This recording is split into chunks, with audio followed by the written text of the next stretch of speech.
Hi everyone, welcome to the workshop today hosted by SciSpace. And as Deepak alluded to earlier, we're going to be talking about how researchers use AI without compromising integrity. Definitely a hot topic. As you might be aware, AI is still kind of a gray area for researchers since it kind of hit the mainstream in 2023. There's been still a bit of question marks around using it, and we're going to kind of touch on these things later on the workshop today. I have been using it since 2023 for my research purposes. And yeah, hopefully we will get to answer some of your questions today. So I always like to start with an introduction. Who am I? I am an assistant professor at the University of Manchester here in the United Kingdom. I was also the first pharmacist researcher to be awarded an NIHR School of Primary Care postdoctoral fellowship. For those of you not based in the UK, the NIHR are the main funders for healthcare services research. So that was quite a nice award to get. I am also an associate editor at one of the BMC journals of pharmacy policy and practice. So not only I'm an author, a reviewer, I also wear an editor's hat in terms of the papers that come in, and that's quite relevant to what we're going to discuss today. So I do sit on the other side of the table and have a look at papers. And I have made quite a good amount of research grant income in my spell as a researcher so far. Fingers crossed that continues. I am also founder of ResHub, my own research consultancy where we do workshops and so on. Probably what's most relevant for the audience today, I am a collaborator with SciSpace. I have used their tool for quite a while now. I have done some posts on ways in which you can make the most of SciSpace.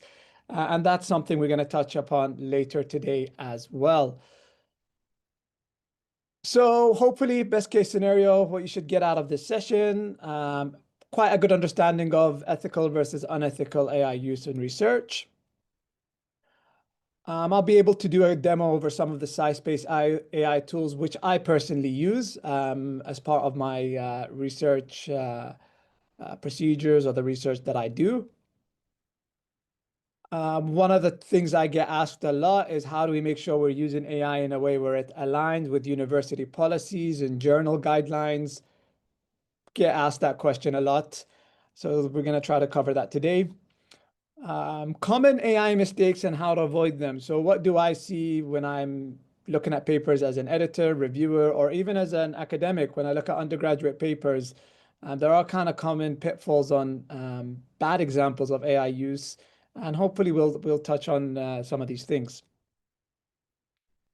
So I usually like to start all of my talks with a bit of a warm-up just to kind of see what the mind is, where like people are at in terms of the topic we're talking about today. So I'm not sure, Deepak, if that kind of disrupts what you have going on, but maybe if they can throw a comment in the chat, just I would want to see like what's one challenge you face using AI in research if you have used AI. So if you can just drop something in the comments, if you're allowed to comment. If not, maybe just something to think about. But I would just be interested for you to kind of type in some of the things that challenges you face with using AI in research. And if you haven't used, that's absolutely fine. That's what today's session is for. Now, Deepak, I can't read the comments here. So like if there are, oh, there we go. The chat is functioning. Plagiarism. Okay, definitely. That's something that's commonly discussed. Not always very accurate, and plagiarism. I agree with that, which is the border between using AI to gram and totally rewriting. Definitely a good one. Hallucination of references. Okay. Be conscious. I like that one. Okay, AI generated content flagged using Turnitin. We are gonna actually get a talk about that today. Proofreading, ethical issues, which is probably why you're attending today. So yeah, we got quite a good mix here. Hallucinations, plagiarism, accuracy of AI, and some people around how much use is too much AI use. The AI provided the article title, but the link is incorrect. Definitely, that's one that happens quite a lot, especially with generic LLMs like ChatGPT and so on. That's probably more common. So I'll just give it a minute or so, and then I'll pop in another question, and then hopefully we'll crack at it. AI does not have access to private paper, so I'm assuming that means paywalled sources. Accuracy of AI-based literature search, Farouk, that is a good one. Afraid to be caught using AI. Okay, some good ones coming up here. So I think it's fair to say we got people are questioning the accuracy of AI when it comes to citations or the literature search. We have people who are afraid about, whether using AI is correct, incorrect, whether they'll get caught using it, whether the plagiarism detector is going to catch you. Um, References is a big one. Read from other planets. All right, good. So I'll ask one more question just to kind of get, it's good. I'm getting a feel for where the audience is at and where they stand. What are some of the concerns? I mean, we kind of touched on this already, but what are some of the concerns you have about using AI? So I'm assuming one of them is getting caught, quote unquote, by using AI. Um, I think some of these questions were already answered in the previous one, but yeah, if you have any more concerns, just pop them in. And then so a lot of it is around accuracy and whether they'll get caught with it. Reliability, yeah. So it's kind of more or less the same. Are they reliable? Um, AI doesn't know whether the user is not. Oh, that is a very good one from Varun. Exactly. AI does not know whether the user is novice, intermediate, or expert, which is why later on we'll touch on that, why it's important to fact check what you get. Uh, Journal rejection. I'm not sure how that ties into AI use, but maybe you'll get rejected because you used AI. Design the figure, addressing the issue to align the real research project. Okay, good. I think we got a good feel for what the audience is after. Now, really, the good news is a lot of this is stuff that come across quite common. So all of these concerns that you mentioned is not really surprising, which is a good thing. These are common concerns. They're things that I was expecting. So we're going to touch on to some of these things, or as much as we can within the next hour or so. So let's crack on with it. So obviously, for at this stage, what we know is what can AI do for us? And some of you in the audience are probably already aware of this. I think AI does a good job with summarizing existing research. I think as academics or even researchers, we can be quite busy. We don't have always the luxury of time to read everything. And that's one of the things where I've really benefited from AI in my day-to-day. It can help explain concepts and methods. So I think particularly in areas that we're not too familiar with. So if there are things I get asked about that are kind of a bit outside of my scope of expertise, I think AI kind of does a good job if you want a general feel or understanding of certain concepts and methods. And it really does that efficiently. Does a good job with help generating ideas or research questions. Now, notice that I've put an underline under help.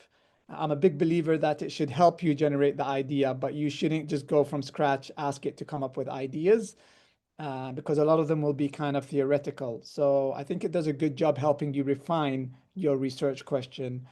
Or you have an idea, but it's not quite focused. You can work with the AI to generate it. Once again, help write, and I've emphasized on help write or structure research documents, so it can help with your writing. However, it shouldn't be used to do the writing for you. That's an absolute no-no. And I think people who particularly can benefit from AI to help them write are people who English is not a first language for them. They can really benefit from using AI to kind of help them with their academic writing and so on. This is one that might not be that relevant to this workshop or this audience, but can help simulate discussions. Like it's good for brainstorming. Every now and then when I do some teaching and I want to come up with some exercises, I like to run some ideas with the AI. It's good to simulate some of the discussions for you. The key thing with all of this, this is something I'm going to repeat endless times throughout this workshop. Whatever you are using the AI for, you always have to have human oversight at all times. So we don't just take whatever they do at face value. There's always an oversight. There's always me as the human overseeing what it does, fact checking, and so on. So we never completely rely on AI to do all of this. Now, luckily for us, I know there's a big fear in academia around AI that's going to take over our jobs. So as of now, to the best of my knowledge, luckily, AI cannot collect data for us. So for those of us who do data collection, whether it's surveys, whether it's whatnot, I don't think AI can do that again. So you have to actually run the lab experiments, the data collection process. So that's good news for us. And something which somebody touched to earlier on. So it cannot access paywall sources. It can link you to a particular paper, but if it's behind the paywall, it cannot override that. So it's important to know that. This one is what I feel. It cannot critically appraise literature. And this, not everybody will agree on me on this one. But what I mean is, from my usage of AI tools, it can mimic the language of a critical appraisal. But I still feel that to do a really thorough critical appraisal, it needs human expertise. You need to really dig deep and read it. So while it will give you kind of the language of a critique, I am a firm believer, and you can argue with me on that one, that a proper critical appraisal will need the human oversight to do it, because there are certain nuances that AI will not be able to understand unless you are an expert in the field. AI cannot generate new knowledge. It can only do hypothetical knowledge. So that's something to be aware of. So what AI can do is it gives you recombinations of data that's already out there, but it doesn't generate new knowledge. It generates hypothetical knowledge that might not be valid. So for those people who are running lab experiments, it might give you hypotheses that are not really valid in the real world. Or even from myself as a researcher in pharmacy practice, it might give you hypothetical things that don't really translate into the real world. And from somebody who gets a lot of PhD proposals from potential PhD candidates, that's where a lot of them get caught using AI, fully being reliant on AI, is they come up with these ideas which hypothetically they look good, they sound good, but they don't really apply in the context where we're in. And I've actually seen this happen quite a few times with potential PhD applicants. And you can tell that this is someone who just plugged it into the AI, didn't really fact check it, and just wanted to roll with the idea. So we really, really need to be careful of this part. All right, so quickly going to go over this. We are quite aware right now, for those of you who have some experience of using it, why are we very big on using AI? The benefits are really quite obvious. Definitely makes you more efficient as a researcher. AI can help do a lot of tasks which take a lot of time. AI can help you be very more efficient. It can help you do things quicker. Simplifies complex tasks. So things we'll get later on the workshop, for example, literature search. A lot of people, that's their pet peeve. With writing papers and whatnot, it can help simplify this process. Can assist in weaknesses. So there's no such thing as the perfect researcher or academic. Some of us are really good at doing the data collection, not so much with the literature search. So we can always use AI as an assistant to help with that. Whereas some people are good at literature search, they're not really good in academic writing. That's kind of their weakness. So AI can kind of be that person to give you a bit of a helping hand in whatever area that you don't really excel at. And that's okay. There's no shame in that. It can support idea generation, which I tapped on earlier. So if you do have some ideas and you want to refine them, I think it does a good job. Enables fast turnaround. So sometimes when time is of the essence and we are a bit behind on time and so on, AI can do quite a good job to get things done quite quickly. So that's one of really the key reasons. The things you can achieve with AI, it helps you to do a lot of things quite quickly. But the key is we need to make sure we're doing it right and ethically, which we will touch on later on. So this draws the question, the million-dollar question, as I say. So where is the ethical line? If AI can do all of this for us, is it ethical? Is it cheating? Should we get used to it? Are we training people to be over-reliant and so on? So there's a lot of sort of ethical dilemmas out there. And as I said, every time I talk about whatever AI product I talk about, I always get people in the DMs like, am I allowed to do this? Can you tell me in 100% certainty that I won't get in trouble if I use AI and so on. So there's a lot of buzz around it. And being a researcher myself, I think we should always try to go a bit, do something a bit more grounded in the evidence. The good news is compared to when we first started in 2023, where it was a completely, there was kind of no guidance. It was just everybody's kind of using it at their own conscious. Now there's a bit more of an understanding on where we lay in terms of the ethical line. So in terms of the ethical boundary, really what the committees and a lot of the institutions where they kind of agree on is the core principle is that the human should be the author and the intellectual contributor of whatever it is they're using. So, for example, the ICMJE and a lot of the major universities, the way they define authorship is in order to be an author on a piece of research, you have to do substantial contributions to the research design or conceptualization of the idea. You have to be the one who drafts and critically revise the work. And the final version of your paper or whatever it is you're doing, the protocol and whatever, you as a human being have to approve it. So this is kind of what the people have agreed on from now. This is kind of where you, the human, have to take accountability. And because AI doesn't fill any of these criteria, so AI doesn't really have a conception, intent, or understanding. It requires you to kind of give it the command in order to do anything. It cannot really perform intellectual revision or exercise judgment, and it cannot approve your work or be held accountable of it. So in summary, there's three kind of, apart from this committee, there's three kind of frameworks or guidelines or standards, whatever you want to call it. And I'm just going to very briefly go over them. So we're not going to go into great detail, but I just want to give you the gist of what you should know. So there is the UNESCO recommendation, which is quite broad. Then there's an IBM AI Ethics Framework, which is a bit intermediate. It talks about the use of AI. And then there's the COPE AI Ethics Guidelines, which I think us as academics and researchers is the one that's most specific to us because it's very specific for our research audience. So far, as I said, the UNESCO, they've kind of come up with some broad recommendations. It's not specifically for research, but it does include some research principles. So the key principles for them is whenever you're using AI, you have to ensure that you're doing it in a way that doesn't violate human rights, dignity, and fairness. You have to be very transparent and then explain how you use the AI. Human oversight to overall AI decisions, which I alluded to earlier on. And then they talk a bit about how to use AI in a way which is sustainable and so on, which is not too relevant for us currently. Then we have the IBM AI Ethics Framework. It's more industry focused, so we don't really need to worry about too much. But once again, the key principles of that framework is AI should be used to augment human intelligence, not replace it.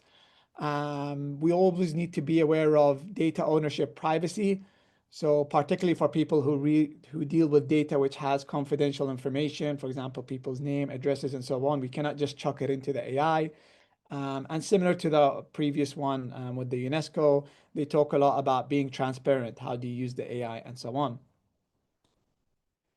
And then last but not least, the COPE one, which is actually specifically for ethical use in AI academic publishing. It focuses on the key principles for them is AI cannot be an author for the reasons which I mentioned earlier. However, if you were to use AI, you have to disclose it in your materials and methods. You need to write it down in your paper in the material and methods section. You as a human are accountable for all the AI outputs. So even if it gave you an invalid reference or it made up a fact, you are the one who has to be held accountable for it. You cannot just say, well, the AI hallucinated or it's not my fault. So you need to verify everything coming out of the AI. And then it also talks about ethical decision making and peer review. So when we peer review papers, the human input is vital. We shouldn't just run it through an AI to do the review for us. So it works both ways, not just as an author, as a reviewer. So this is just an example. If I were to use SciSpace in my research, I would disclose it in the material and methods or acknowledgements that I use SciSpace for manuscript editing, I used it to verify references and so on. So this is kind of a bit of a general breakdown or some of the things that based on common examples we see in the workplace. So what would we consider as academics or journal editors or reviewers as unethical? Submitting AI generated text as your own original writing. So just flat out copy pasting something straight from the AI, throwing it in as a paper and just saying that's your writing. However, that's unethical. A more ethical way of using it would be to overcome writer's block. So maybe, for example, I want to generate an outline. Maybe I have some sentences in my write-up that are a bit clumsy. They're not academic. They're not phrased in the most academic way. I can use the AI to suggest alternative phrasing. However, the initial write-up is me. An idea of an unethical, for example, is have an AI write entire sections of your thesis manuscript without your intellectual input. So just once again, writing a thesis, just put an AI writing chunks and chunks of data. And it shows, it's very obvious when you do that. Um, However, an ethical thing will be to use it as a brainstorming partner. You want to generate ideas for research questions. You want to generate ideas for methodologies. Maybe I'm quite curious, what kind of methodologies can I use for my research? Maybe also give me counter arguments, play devil's advocate. So I wrote a certain argument and I want it to give me some counter arguments and so on. For literature review, unethical would be just solely using AI to conduct a literature review, just telling it to find all the papers and just accepting all of its summary and everything it comes without any verification. So whatever comes out from my AI tool, I just take it and I say, this is my literature review. That's not an ethical way to do it.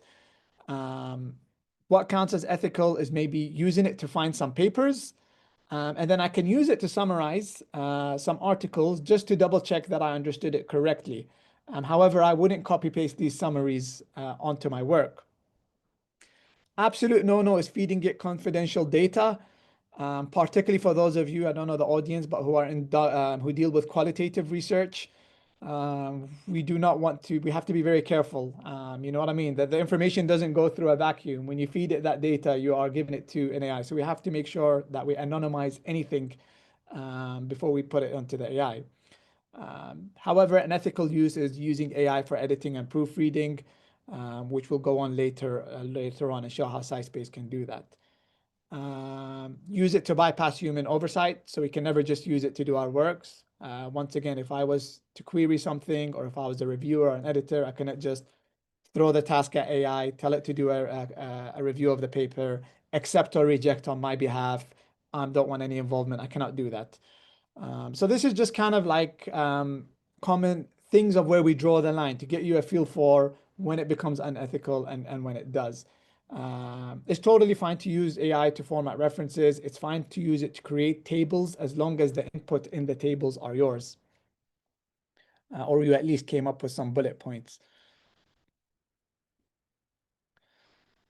All right, so I've talked a bit about some of the ethical and unethical use. Hopefully by now, and there is a Q&A session at the end, so you can ask some questions. You got a bit of a feel for where we lay in terms of how what counts as ethical in terms of when we use research and what's purely plagiarism and so on. I am going to do a bit of a demo on how I would use SciSpace, who are hosting today's event, in my workflow. And I will share my screen in a bit. Just bear with me for a bit. So for me personally, I know SciSpace has a lot of functionalities. The stuff that I use it for, or I would recommend people to use it for, literature reviews. I think SciSpace does a good job in finding papers. It's quite efficient, and I'm going to show you a bit of a demo on the different ways we can use it to find papers. Summarizing and analyzing papers. So I really do like to use SciSpace's PDF chat feature. I like the idea where I can, using the right prompts, I can ask some questions and get nice summaries of what this paper is about. Last but not least, writing assistants. I do find SciSpace has some good functionality in terms of helping with the write-up. And I will give you a bit of a demo on each ones on how I would use it to do all three of these functions. And really the benefits of using a tool like SciSpace, which hopefully you'll see in a bit, it does save time. And if I use it in the right manner, it still preserves my voice. So with the right, when I edit the output and what's not, I still preserve my voice. It becomes me, just with the aid of SciSpace, not vice versa. Sorry about that. All right, so literature review. I'm gonna try to share my other screen right now to show you how I would use SciSpace. So bear with me for a bit while I stop my screen share. Oh, this is sharing the entire screen, not the PowerPoint. Cool. Okay, so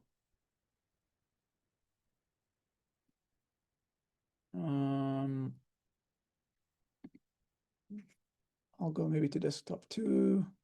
Let's do a bit of a screen share. All right. So can everybody see where I'm at right now in terms of the Google Scholar? Can everybody see my screen? Um, Can we get a yes or a no? Let me see the chats. Yes, sir. Okay, brilliant. So people can see my other screen right now. So one of the things we get what we do a lot in our day-to-day as researchers is we need to do a bit of a scope of the literature that's out there. So one of the topics, for example, that I'm working on, and I got a PhD student working on, and you probably see it in the search function, is efficacy and safety of weight loss injectables. That's something that I'm a big fan of. So we start off with Google Scholar. I think all of us know what Google Scholar. However, I have the SciSpace built-in integration. So for those of you that are not familiar, SciSpace has a plugin which you can download, and that it's already available with your Google Chrome. And I really like this feature because what it does is when I put my research question, for example, here I'm interested in efficacy and safety of weight loss injectables, SciSpace will quickly screen all the outputs of Google Scholar and just kind of give me a nice little summary over here of what it is, what's kind of the literature telling me. So it's done a bit of a summary of weight loss injectables. They've shown significant efficacy in reducing body weight among individuals and so on. These, for those of you not in the healthcare region, these are like the 3 drugs for weight loss injectables. So it's giving me a breakdown of each drug along with the references, which is quite cool, of what the efficacy is. And that's a really nice feature. So instead of me having to click on every individual link, it's just kind of done me a very quick overview of what I'm looking for. And then it's also does suggest some follow-up questions for me. So maybe I'm interested in how do patient demographics influence the effectiveness of weight loss injectables? I can write that and so on. So that for me is a really, really good feature because I don't need to click on every single paper just to get a broad overview of what's going on. I can quickly read this one. And then if you download the Google Chrome integration, it automatically has a section here where it'll take you to SciSpace. And that's what we're going to do. So if I click on this one, my question, which I asked, it will take me to the SciSpace search for the literature. Just bear with me as we do a bit of a loading as it loads. So what this does is SciSpace is able to once again generate an answer for me. And probably the most thing that I like using it for is it does a nice little summary table. So it's extrapolated papers based on my research question. It's giving me insights. So it tells me what this paper is about. It gives me a nice little summarized abstract. You can do the limitations, practical implications. There's so many things. Research gap, for those of you who always like to see, so what are the research gap that this paper identified? Methods used, and you can add new columns depending on what you're looking for. So if you want to know what the objectives of the study is, you can always just within a click of a button, you can add it and it will tell you what the objective of each study is.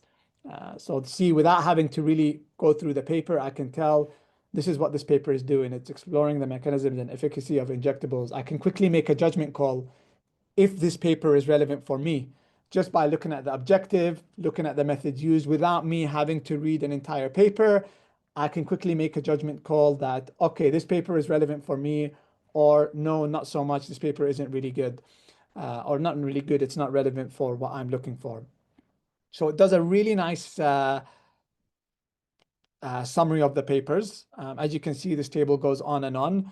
And then if you're interested, obviously, in a particular paper, for example, this one, weight loss injectables in plastic surgery, that's quite interesting. Sorry, I'm just doing a quick bit of a read. Efficacy of people. I'm a big fan of systematic reviews, by the way, so I think this is really relevant. I can just click on it. It gives me the abstract. And then later on, I'm going to get into it. I can chat with the paper. And if the PDF is already readily available, boom, with one click, I have the paper. So this makes life really easy for me, because if I don't have the luxury of time, I can quickly put in a research question, generate a quick table, and it's enough to give me a bit of an overview. Now, obviously, I would still have to verify the outputs. I wouldn't just say, okay, this is what SciSpace told me, so I'm good. I would have to actually verify this and read the paper. But it's good to give me an overview.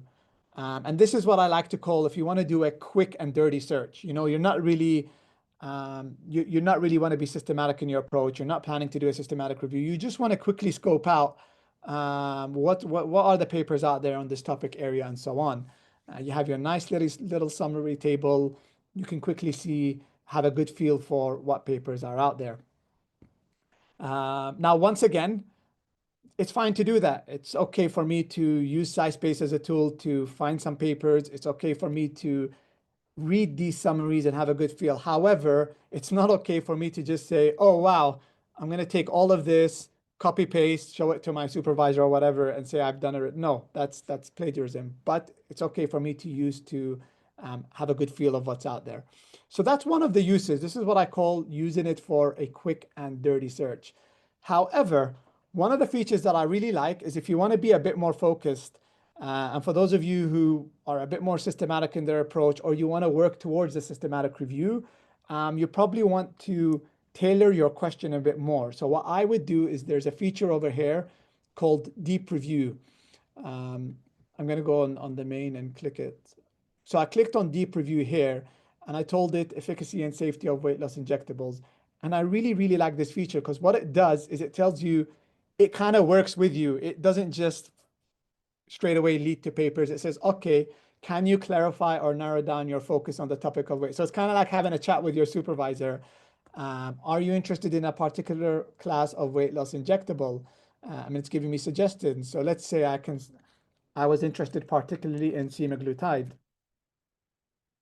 The purpose of my research, as it's alluding to, is clinical outcomes, for example.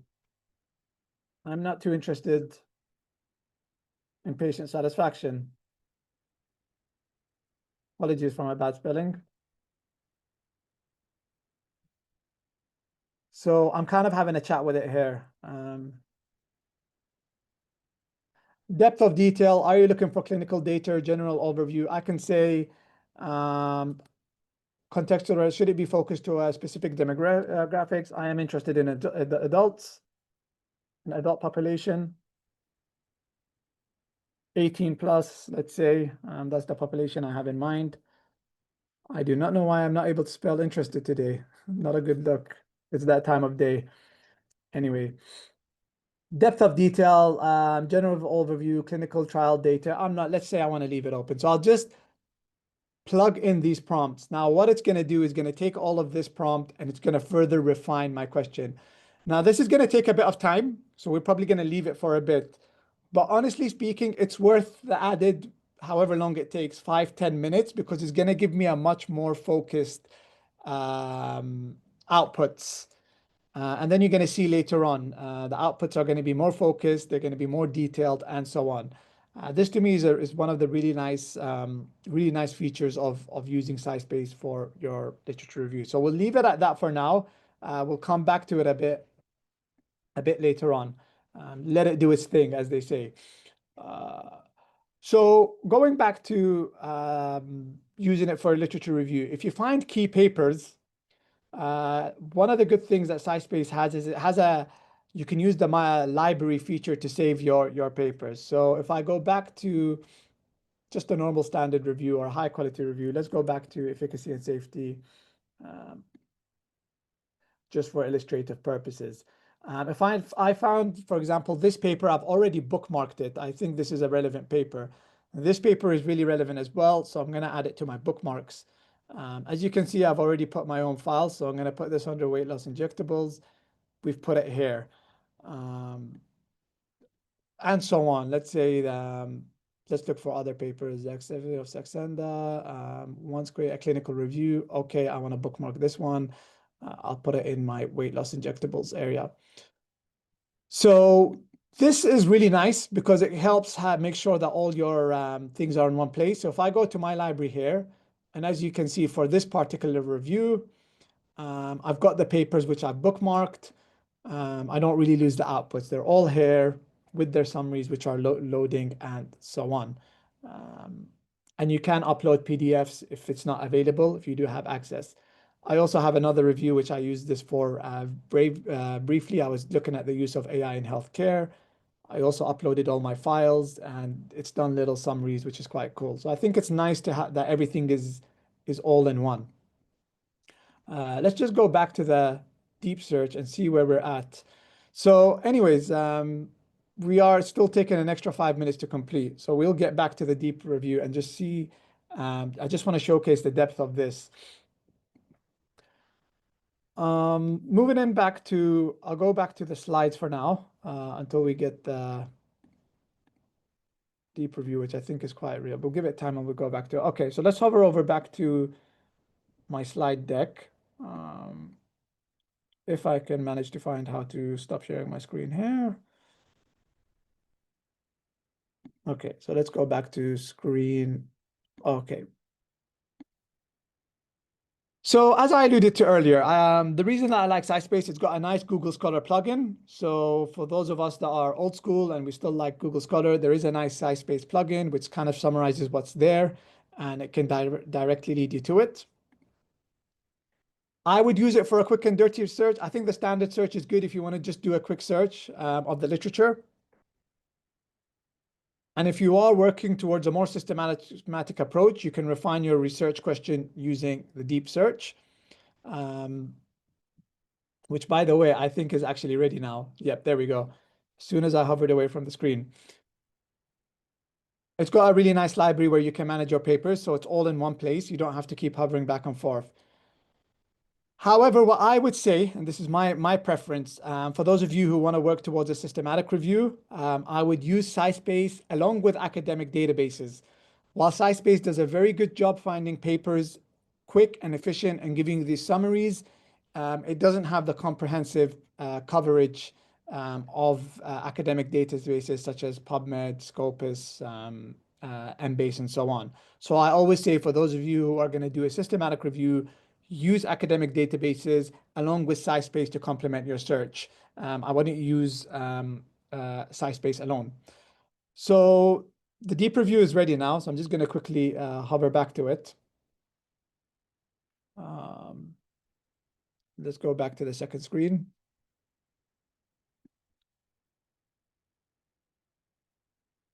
Okay, let's share it now. Desktop 2. All right, so as you can see, I've asked it to done a bit more of a deep search. So it actually took time, and it managed to do this report. And it managed to find a lot of papers. So let's just go down. It's done an abstract, an introduction, more tailored towards what I'm looking for. It's giving you a purpose scope of the review. And I think if you go down here, and I really like this, it's done a nice little summary of all the table of all the papers, and it's much more comprehensive, for example, compared to the standard search. So look at all of these papers that I found, and it's even broken them down, it's cited them, and so on. So I think if you want to get a bit more in-depth with your review, it's worth to wait the extra, whatever, 5, 7, 10 minutes. It's also done a bit of a critical analysis and synthesis. It showed me, for example, if I'm looking at efficacy, these are what the papers say in terms of strengths and weaknesses, safety. So it's also broken it down. Thematic review of the literature, it's giving me ideas of how I may want to theme it. For example, efficacy appeared in a lot of the papers that I found. Safety appeared in 143. comparative appeared in 98, and so on. So it's much more comprehensive. Now, just to make this very clear, what I would use is get ideas of how I want to do my review, of how I might want to thematically analyze it, some of the findings in terms of the chronological, but I wouldn't copy paste all of this and just chuck it in. This is just for me to get ideas of how I may want to structure my review and some of the key papers I don't want to overlook. So just for the interest of time, I will stop sharing the screen and go back to the PowerPoint presentation. How do we do that? Go to my screen. Yeah, it kind of gets a bit, does my head in when you keep going back and forth. Summarizing and analyzing. One of the really good things that I'll quickly hover over is I would use SciSpace for is the chat with PDF feature. As I said, we don't always have the luxury of time to read everything. So if you use the chat with PDF feature and you use the right prompts, so if you want specific outputs, you have to give in specific inputs. And I've generated a whole prompt template around using the right prompts, but that's something for another day. But it does a good job in summarizing and analyzing. However, and one of the really good things about using SciSpace for this, which I'll show you right now in the demo, is when it does a summary and analysis, it tells you where the information is coming from in the paper. So it's very easy to cross-check this information as compared to a generic LLM like ChatGPT. And I'll show you what I mean right now in my screen share.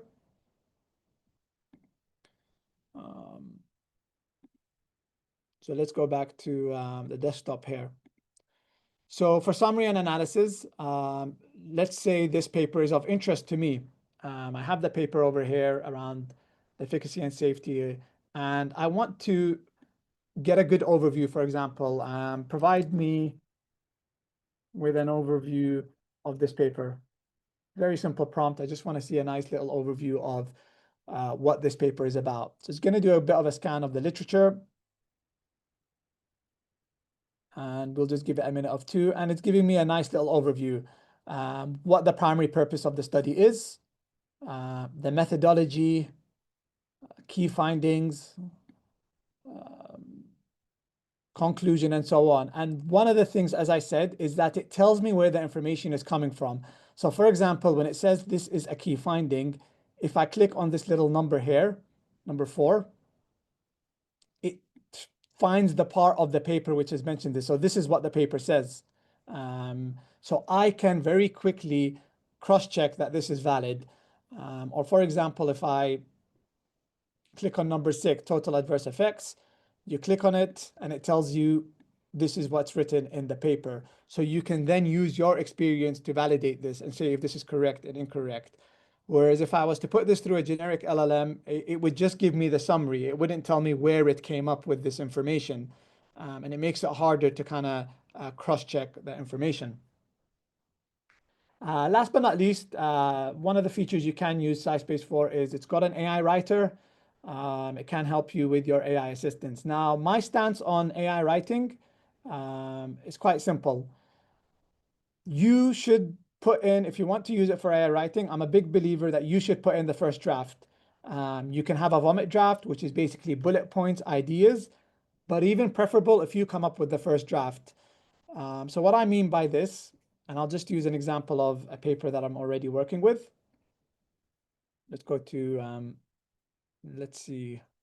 So I'm just going to chuck in an actual first draft of a paper that I'm writing. It's still early days, so I haven't I'm not far with my write-up, but it's still a first draft. So let me just do a bit of a copy-paste exercise here. Copy-paste from my Word. Let's just copy-paste this part and just chuck it in here. So this is an actual paper that I'm working on. It's a first draft. It's not perfect. This is, sorry, just from my Microsoft Word. Let's get rid of that. All right. First draft of my paper. So I can put it on my SciSpace. And let's say, for example, I'm not happy with this sentence. Diabetes is a condition where patients experience high blood glucose. I can ask AI, for example, for fluency. First, I want to check, is it grammatically correct? And then it's going to come up with suggestions. So it says diabetes is a disorder which individuals have elevated blood sugar and so on. So it's giving me a suggestion. I can accept or reject. I can also ask it to paraphrase. If I want to paraphrase it in an academic tone, I can also do that. And it's giving me some alternatives and so on. If we move on to the next sentence, for example, I can ask it to simplify. I can ask it to write an opposing argument.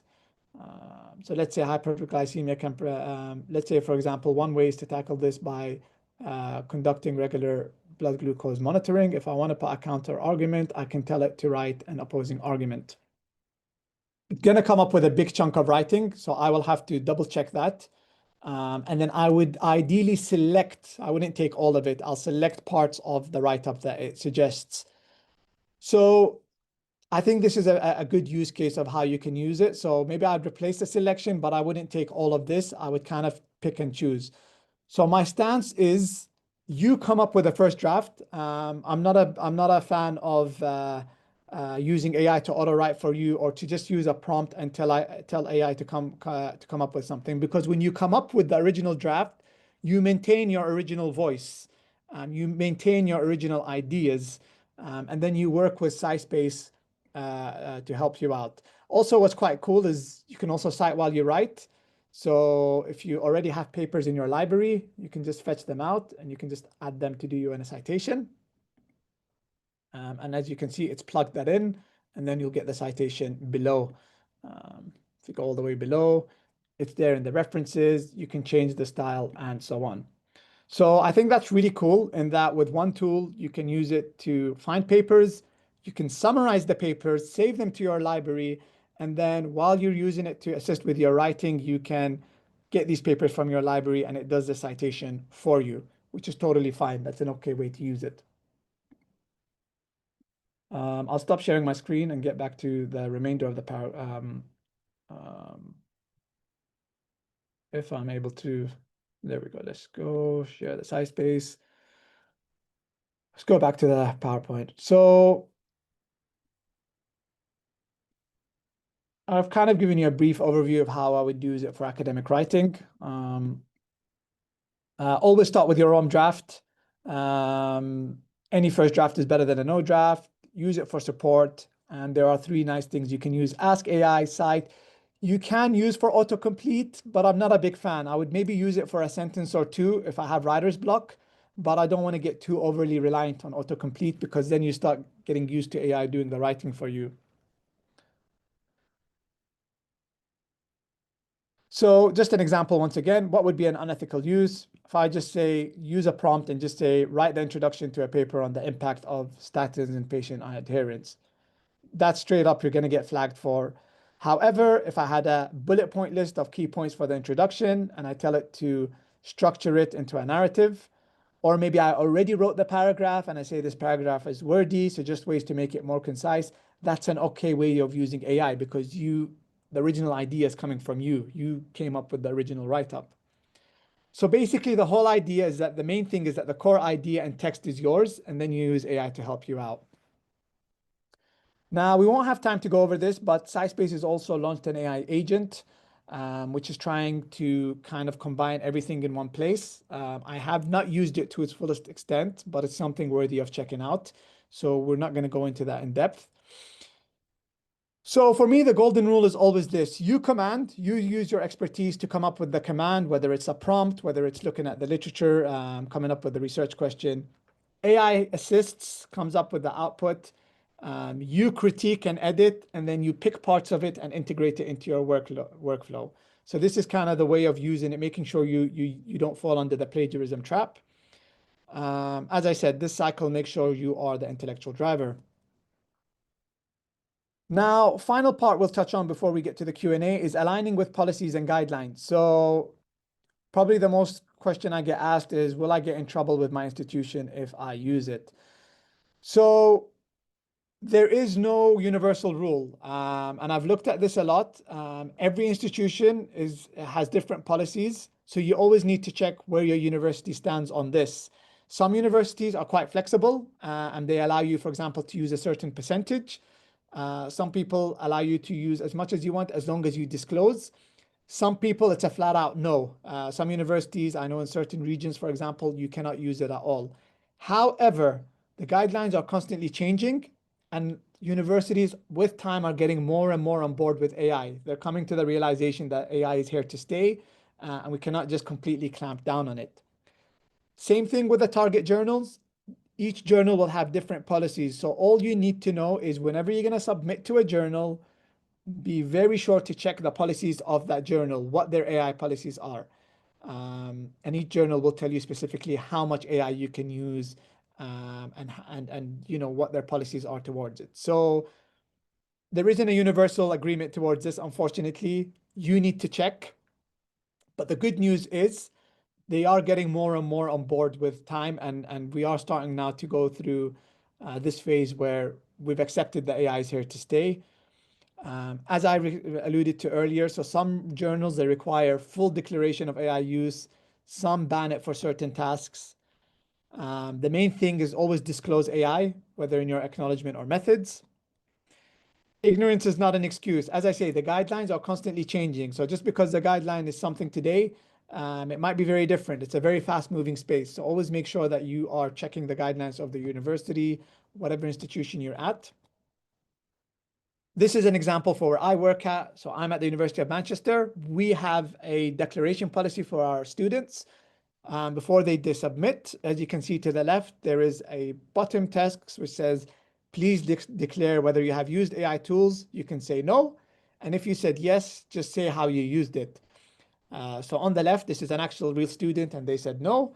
On the right is somebody who used it to submit their undergraduate dissertation, and they're very clearly written to me.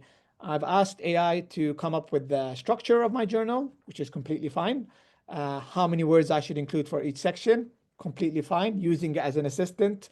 I also asked for a checklist of things that should be included in my paper. Also fine, once again. They're very transparent on how they used it. That's the policy at the University of Manchester right now. Once again, this doesn't mean this is universal for everyone, but really where we're moving towards right now in universities is transparency rather than banning. You know, you can use it, just be transparent. What if my work gets detected by AI detectors? Probably a question that I get asked a million times. Now, this is my take on it. You can challenge me on it. I have dabbled with AI detectors, and they are not reliable. They give a lot of false positives. I've tried it sometimes and I got false positives. On the flip side, I've tried it sometimes and I've got false negatives. So sometimes it's flagged me for using AI, even though I haven't, and vice versa. So I'm on the opinion that I don't hold AI detectors what they say. I don't hold it in high esteem because it's not that accurate. And that's my take as a researcher. As an academic, some people might have different opinions, but when I tried it, I'm usually not too worried about AI detectors, to be honest. Common pitfalls and how to avoid them. As you mentioned, for common pitfalls are hallucinations and fake citations. So this is some way we easily catch people using it. I remember we had a task where people had to map things onto a standard, and the AI hallucinated and created a fake standard. So I think there were 5 standards. AI added a 6th standard, which does not exist. Now, had those people overlooked, had the human oversight, they would have realized it, but they were just blindly copy pasting, and then we caught onto it. We're like, this person has blatantly used AI. The AI hallucinated, and they just took it at face value. It literally made up a 6th standard, which doesn't exist. Fake citations, this is, I think, more of an issue with generic LLMs like ChatGPT and so on. Less so with tools such as SciSpace. However, you still need to always verify and double check citations. No excuses. A lot of people get caught out for that. No disclosure. That's another simple one. As I said, transparency is key. If you're very key on how you've used it, then you know what I mean. We will be more lenient towards you. We know how you used it. And if there are questions we can ask you. Whereas if you use AI, you've used it a lot and you don't disclose it, and then we catch you, it's not a good look. Data privacy and security. This is the thing I mentioned earlier, putting confidential information and so on. Some people just blindly chuck in information, names, addresses, and so on. Confirmation bias. This is very important before I sign off. AI is a bit of a people pleaser. Actually, it's not a bit, it's a big people pleaser. AI always loves to confirm your hypothesis. No matter how bizarre your hypothesis or research question is, AI always wants a way to tell you that your findings are correct or that your hypothesis is true. So it's got a huge confirmation bias, which is why you have to learn to challenge it using the right prompts. You know what I mean? To challenge if these assumptions are true. So always watch out for this. Just because AI is telling you something, it doesn't mean this piece of research is valid or feasible.